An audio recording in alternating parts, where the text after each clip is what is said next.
ये चेस्ट का lower part दिखाई दे रहा है, ये एब्डोमेन का ऊपर पार्ट दे रहा है, दोनों पेल्विक बोन दिखाई दे रहा है। तो this is a plain x-ray, this is no contrast has been use, this is plain x-ray of the abdomen showing the lower part of the chest and upper part of the pelvis का ये तुमको portion दिखाई दे रहा है। ये तुम लोग जान। तो अब है कि क्या इसमें कैरेक्टरिस्टिक फीचर क्या है कि लंग पेरेन्काइमा का कॉस्टोफ्रेनिक कार्डियोफ्रेनिक एंगल सब तो ठीक है। यहाँ पर तुमको एक गैस शैडो दिखा रहा है दैट इज होमोजीनियस, इसमें कोई ब्रोंकोवैस्कुलर मार्किंग्स नहीं है, इसके ऊपर ज़्यादा ब्रोंकोवैस्कुलर मार्किंग्स है लंग में। तो ये पेरेन्काइमा लंग में एल्वियोलाई रहता है जिसमें एयर रहता है और ब्रोंकोवैस्कुलर मार्किंग रहता है। हेट्रोजिनस उसका जो रेडियोलुसेंसी रहता है हेट्रोजिनस रहता है, लेकिन ये जो न्यूमोपेरिटोनियम का है यूनिफॉर्म होमोजीनियस रहता है। अब ये डायफ्राम है जो कि इडिमेटस होकर करके इसमें भी रिएक्शन हुआ है, इसलिए मोटा उजला दिखाई दे रहा है। ये डायफ्राम इस इधर का राइट क्यूपला ऑफ द डायफ्राम, ये upper border of the liver है और इसी के ऊपर ये इतना जो है सो गैस है। सिकल सेल टाइप का हसुआ जो होता है ना, तो हसुआ का एक तरफ देखते हो कॉन्केव रहता है, एक तरफ कॉन्वेक्स रहता है। तो ये सिकल सेल लाइक ये तुमको हमारा जैसे ये है, तो इसका कॉन्केविटी नीचे है, इसका भी कॉन्केविटी है ना नीचे, ये कॉन्वेक्सिटी इसका ऊपर है। तो देख रहे हो, तो ये इसमें ये एयर अंडर द न्यूमोपेरिटोनियम, ये एयर कहाँ से आया, ब्रीच इन दी गट से निकल करके यहाँ जमा हो गया। ये है फंडिक गैस, ये जो गैस देख रहे हो यहाँ पर, ये फंडिक गैस है स्टमक में। इसका हॉरिजॉन्टल लेवल है, फ्लूइड लेवल, स्टमक में फ्लूइड भी रहता है गैस भी रहता है। तो फ्लूइड का लेवल हमेशा हॉरिजॉन्टल लेवल रहेगा। Gas will always seek higher level. तो gas on the top of the ये फ्लूइड स्टमक का ही साइड और ई जो है सो यहाँ पर का क्यूपला ऑफ द डायफ्राम आया है, होमोजीनियस गैस है, ये आउटसाइड द स्टमक है gas, this gas is inside the stomach. समझ गए? तो फंडिक गैस ये हो गया। तो गैस अंडर डायफ्राम न्यूमोपेरिटोनियम कहते हैं। और ये ड्यूपेरिपर इसका हेजीनेस जो है, जो कि गट लूप्स को नहीं दिखाई देता है because of peritonitis, ground glass appearance. अरे इसमें काटे नहीं है पीछे टांगने वाला अच्छा से, इसका होल्डर था भाई, टूट गया क्या है ना, बन जाता ना पूरा, एक काटी में टूट जाता है। अरे दो काटे लगता है, टांगे अच्छे से पकड़ा हुआ तब से, इसको अच्छा टांगे ना पकड़ा हुआ तब से। This x-ray is again plain x-ray, no contrast has been used और showing abdomen and pelvis. Pelvis पूरा दिखाई दे रहा है, ये पेल्विस बोन है लेफ्ट एंड राइट, और यहाँ राइट है इसलिए राइट। अब ये राइट लोब ऑफ लिवर है, ये लेफ्ट लोब लिवर है, ये हमारा पूरा लिवर है। और there is a radio opaque shadow on the left side of the lumbar vertebra, ये 12th रिब है, लास्ट रिब, समझ गए? 12th rib is floating rib, यहाँ टिप खत्म हो गया। अब ये L1 वर्टेब्रा, L2 वर्टेब्रा, तो L1 L2 तो तुम लोग जानते यहाँ पर है, इधर मैंने ये यहाँ पर गिनना शुरू करोगे 12th rib, L1 L2 L3 L4 L5 है ना। अब यहाँ पर L1 L2 के नीचे बॉर्डर पर यहाँ पर there is a radio opaque shadow which is most likely to be a renal stone. हाँ, ये रीनल स्टोन डीडी में क्या हो सकता है, आर्टिफैक्ट हो सकता है, कैल्सिफाइड लिम्फ नोड हो सकता है, foreign body in the gut हो सकता है, सब हो सकता है, लेकिन मोस्ट लाइकली ये लंबर वर्टेब्रा के नज़दीक है और ये तुमको किडनी स्टोन हो सकता है, या लेफ्ट रीनल पेल्विस में हो या किडनी सब्सटेंस में, पेल्विक उसका पेल्विक कैलिशियल सिस्टम में हो। तो ये रेडियो ओपेक है, कितना परसेंट रेडियो ओपेक होता है? 90%। और 10%, लेकिन कौन वाला रेडियो, उसमें जो होता है रेडियो लूसेंट कौन होता है? Radio Lucent pure uric acid. हाँ, प्योर यूरिक एसिड कौन सा ये? अच्छा, अब तुमको अब ये सही है कि कौन सही है, सो बताओ। चेस्ट का है, ये सही लगा हुआ है?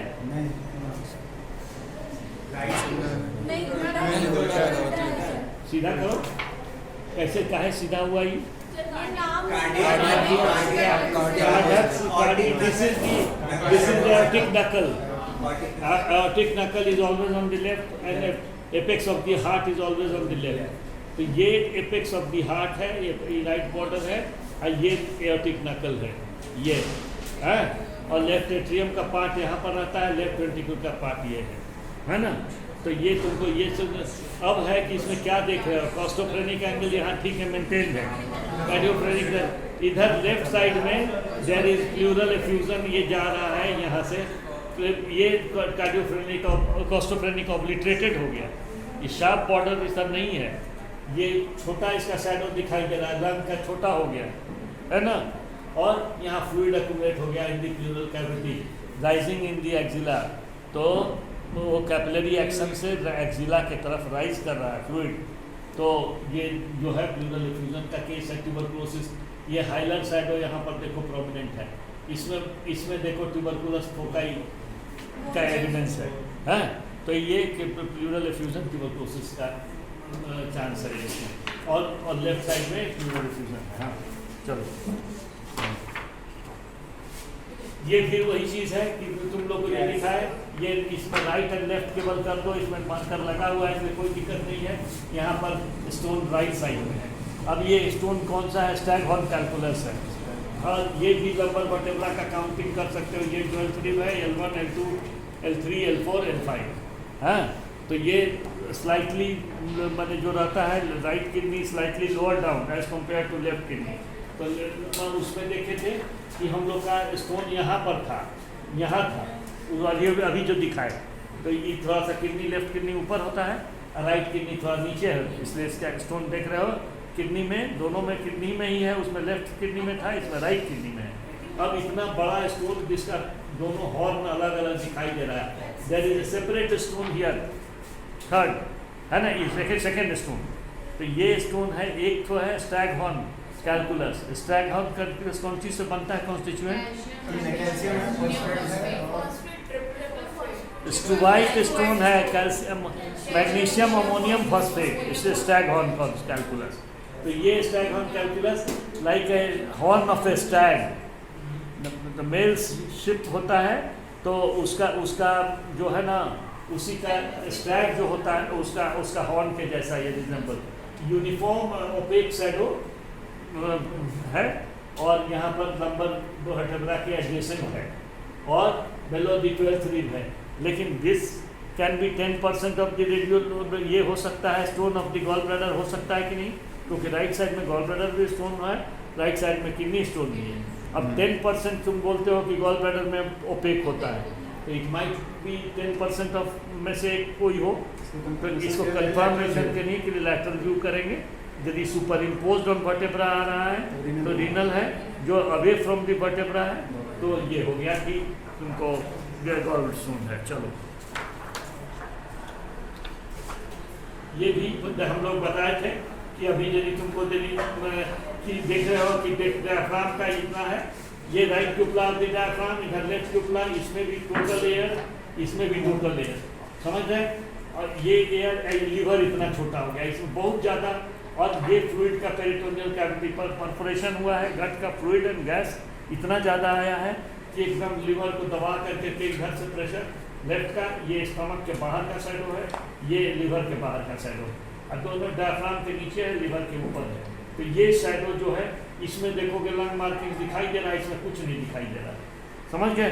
तो ये दोनों उसी तरह का है, डिग्री का अंतर है, इसमें ज़्यादा गैस है और फ्लूइड सीधा ये फ्लूइड होने से ये हेजी पेरिटोनियम हो गया है, इसलिए गट इसके थ्रू नहीं देख पा रहे हैं।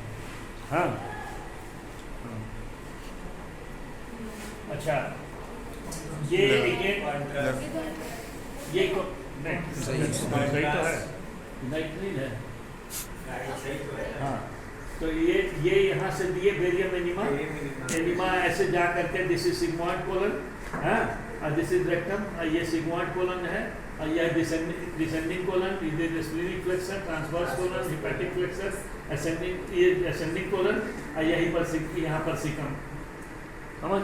तो ये बेरियम एनिमा है, और ये टोटल विजुलाइज कर रहा है लार्ज गट को, एंड जा कर करके स्मॉल गट में फिर ये यहाँ से स्पिल ओवर होकर करके थोड़ा सा हो सकता है स्मॉल गट में ये गया है, जो कि यहाँ से मैंने स्फिंक्टर के आइलोसिकल जंक्शन पर जो स्फिंक्टर है उसको पार किया है, तो ठीक है।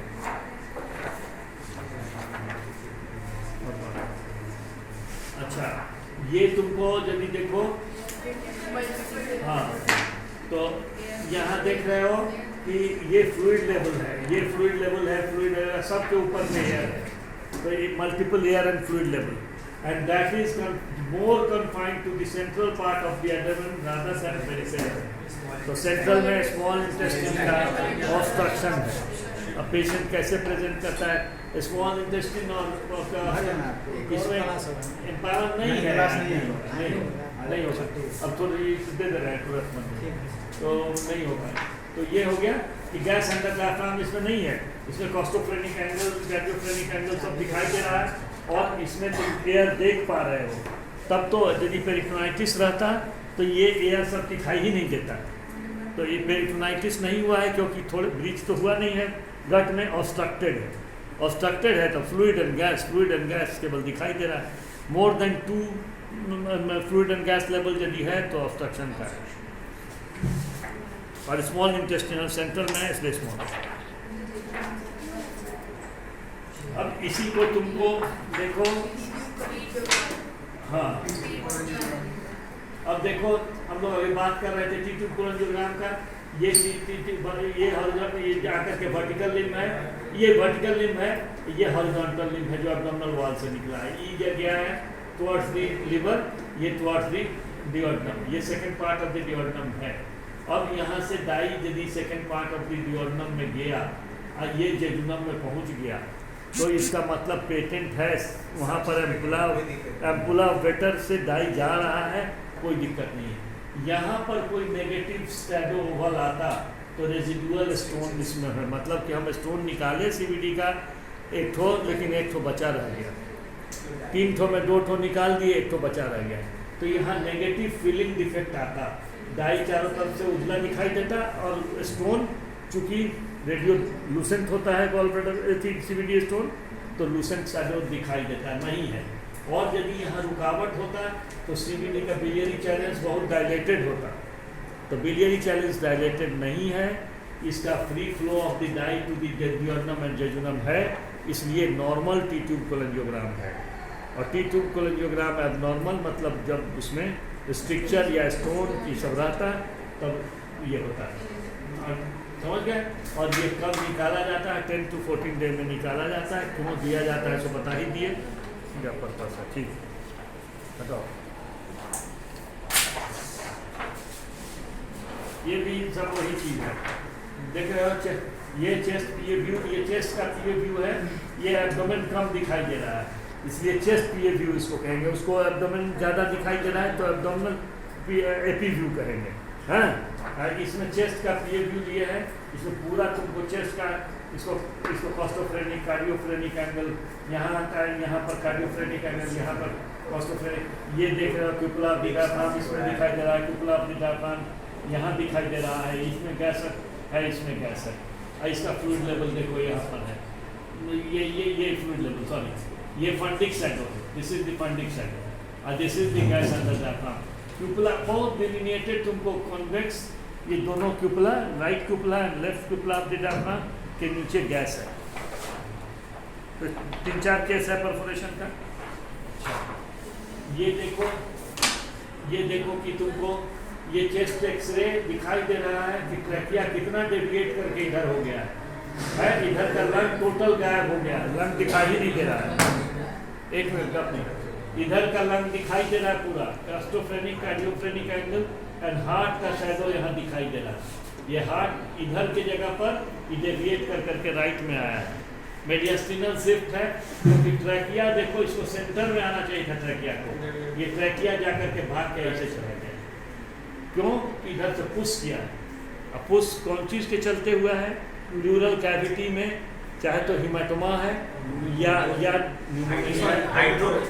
हाइड्रोथोरैक्स, हीमो होता है तो ब्लैक साइड, और हाइड्रो हो, हीमो हो, पायो हो, तो है ना, जैसे वहाँ हाइड्रोसिल, पायोसिल, काइलोसील सब बात करते थे सील में, हाइड्रोसील का डीडी में।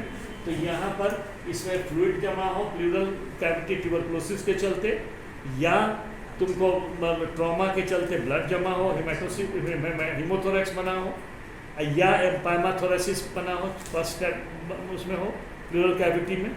तो ये, लेकिन ये मीडियास्टिनल सिर्फ विथ ट्रैकियल सिर्फ दिखाई दे रहा है, समझ गया ना? बस यही है। और चेस्ट का ये पोर्शन का एक्सरे है, इसे प्लेन एक्सरे है, कॉन्ट्रास्ट नहीं यूज हुआ है, कॉन्ट्रास्ट नहीं है, प्लेन एक्सरे है, एक्सरे चेस्ट है। इसलिए क्या दिखाई दे रहा है सो मत बता दोगे। डिजीज के में भी है, ट्रॉमा का हिस्ट्री है तो हिमोथोरेक्स है, फीवर का हिस्ट्री ज़्यादा है तो पायरोथोरेक्स है। बस वैसे ही तुमको ये है, और ज़्यादा ऐसा कुछ नहीं है। तो एस्पिरेट करने के लिए नीडल जैलोकेन दे करके एस्पिरेट करके देख लेंगे, जो आएगा हिमो है कि ये है तो देख लेंगे, समझ गया? उसके अकॉर्डिंगली चेस्ट ट्यूब डाल करके जो बताया कि मैनिकॉट से कैसे देते हैं देख सकते हैं। चलो हो गया, चलो ठीक है।